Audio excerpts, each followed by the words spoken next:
तुम्हाला तर माहिती आहेच की मकर संक्रांती आपल्याकडे पूर्ण भारतात साजरी होते. ह्या दिवशी सूर्य उत्तरायण होतात आणि ह्या पूर्ण पिरियडमध्ये आपण खूप दान करतो.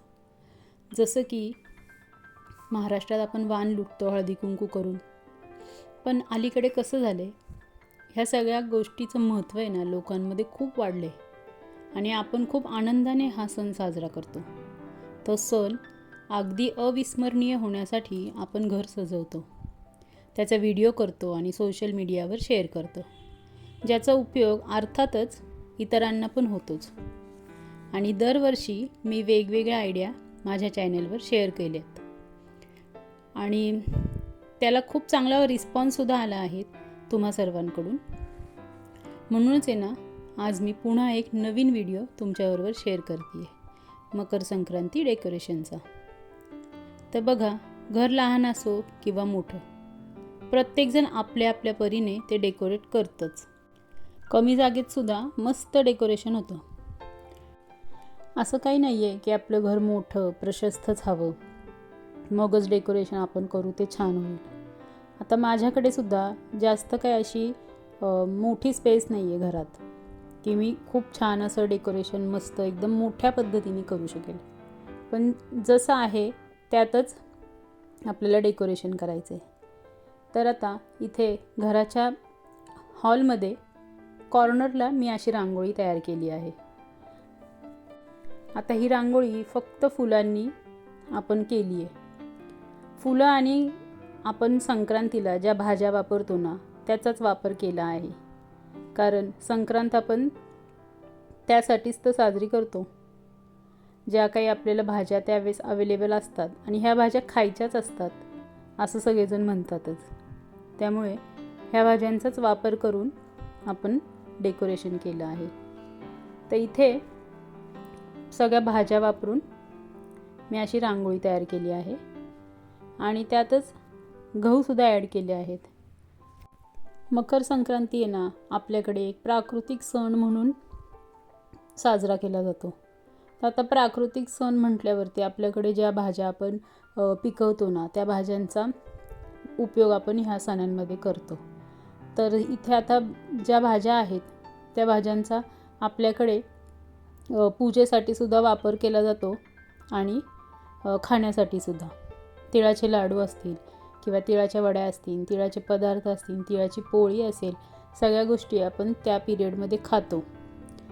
तर आहे ना, त्याच पद्धतीने मी डेकोरेशनमध्ये सुद्धा ह्या सगळ्या गोष्टींचा वापर तर केलाच आहे. आणि फुलांशिवाय तर डेकोरेशन होऊ शकत नाही.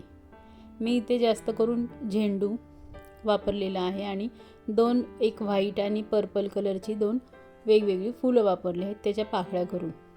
आणि ह्या ज्या काही पतंगा वगैरे आहेत ना त्या पतंगा माझ्या मागच्या वर्षीच्या आहेत.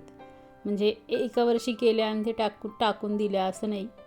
त्या दरवर्षी आपल्याला त्याचा उपयोग होतो जर व्यवस्थित आपण सांभाळून ठेवल्या तर. आता इथे बघा, ह्या पतंगा तर मी खूप आधी तयार केल्या होत्या, त्याचाच इथं मी वापर करते. आणि ह्या सगळ्या हँडमेड पेपरपासून तयार केलेल्या पतंगा आहेत.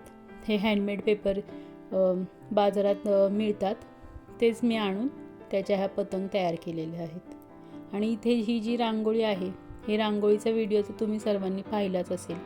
जर नसेल बघितला तर चॅनलवरती व्हिडिओ आहे, तुम्हाला हवं तर तुम्ही तो तिथून बघू शकता.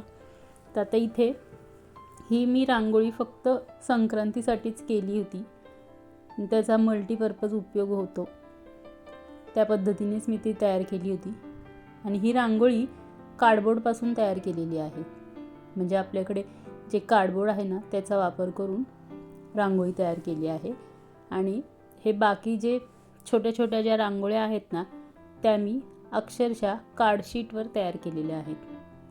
कार्डशीट आपण जे बॉक्सला लावतो पातळ असं त्याच्यापासून. आणि खूप छान रांगोळ्या ह्या झालेल्या आहेत. त्याचा व्हिडिओ तुम्ही नक्की चॅनेलवर जाऊन बघू शकता.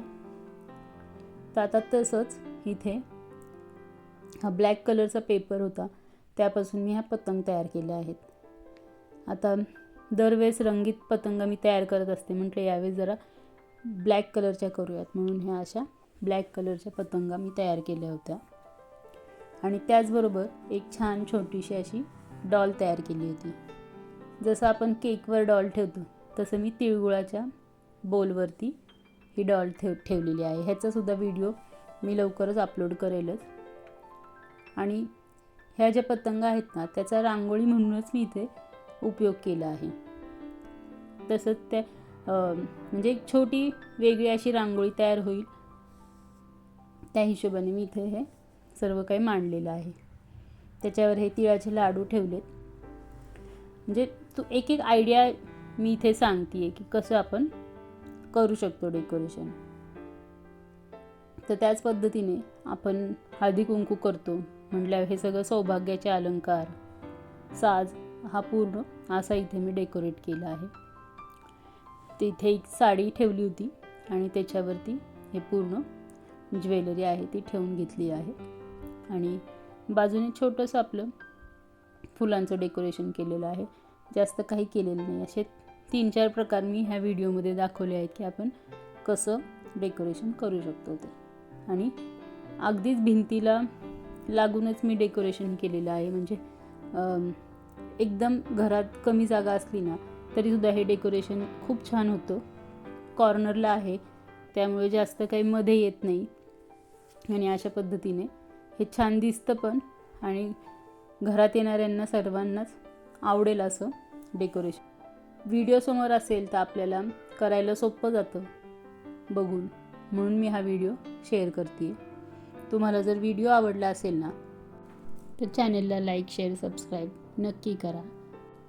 आणि मी हे जे डेकोरेशन केलं आहे ना तसं जर डेकोरेशन तुम्ही कोणी माझे व्हिडिओ बघून जर केलं ना तर मला इंस्टाग्रामवरती नक्की टॅग करा आणि मला फोटो शेअर करा इंस्टाग्रामवरती. 2026साठी तुम्ही हा व्हिडिओ आत्ताच सेव्ह टू वॉच लेटर म्हणून सेव्ह करू शकता यूट्यूबवरतीच. तर तुम्ही तसं व्हिडिओ सेव्ह करा. म्हणजे ज्यावेळेस तुम्हाला हळदी कुंकू करायचं असेल त्यावेळेस तुमच्यासमोर रेडीमेड व्हिडिओ असेल कसं डेकोरेशन करायचं त्याचा. चला तर आता आपण व्हिडिओच्या एंडला तर आलेलोच आहोत. तुम्ही व्हिडिओ पूर्ण बघा आणि प्लीज कमेंट करून सांगा मला तुम्हाला व्हिडिओ कसा वाटला ते. माझा व्हिडिओ पूर्ण बघितल्याबद्दल तुम्हा सर्वांचे मनापासून आभार.